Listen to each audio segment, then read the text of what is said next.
Terima kasih semuanya sudah hadir di kontroversi malam hari ini. Kami ingin munculkan sebuah artikel di mana Prof. Ham dan Zulfa pernah mengatakan bahwa kasus Tom Lembong itu mengada-ngada. Kenapa Prof. Hamdan sampai bilang seperti itu? Jadi pada kekatan gini, korupsi kan itu kejahatan. Jadi tuntutan atau penyelidikan itu adalah rangka menemukan penjahat dan menghukum penjahatnya. Karena itu pertanyaannya, apakah Tom Lembong melakukan kejahatan? Kayak itu pertanyaan pokok. Nah ternyata setelah saya mendengar di persidangan yang masih dalam proses ini, bahwa yang dipersoalkan adalah kebijakan Tom Lembong selaku menteri. Yang kita tahu siapapun yang jadi menteri, dia punya kebijakan. Dan ada kewenangan dalam lingkup kebijakannya.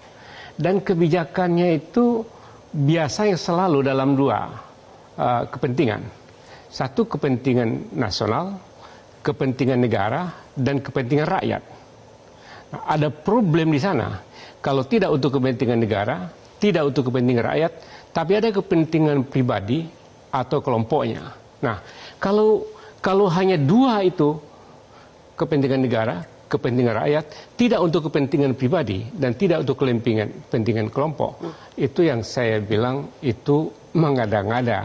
Karena hakikatnya kita memberantas korupsi itu adalah memberantas penjahat. Kenapa bukan Prof. mencari salahnya orang gitu loh. Kenapa Prof. Hamdan mengatakan tidak ada kepentingan pribadi, tidak ada kepentingan kelompok dalam kasus Tom Lembong ini? Nah gini, dalam sebuah kebijakan, ya kan menteri boleh melakukan diskresi kebijakan.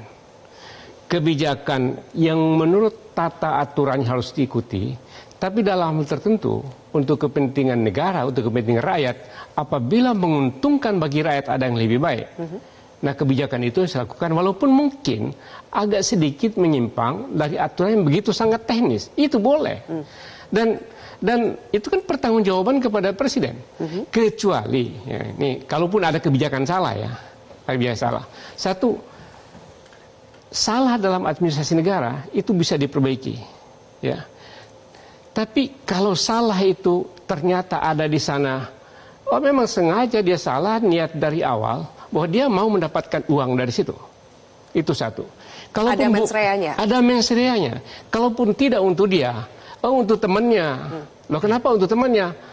Pasti di sana dia punya kepentingan di perusahaan temannya. Ada enggak?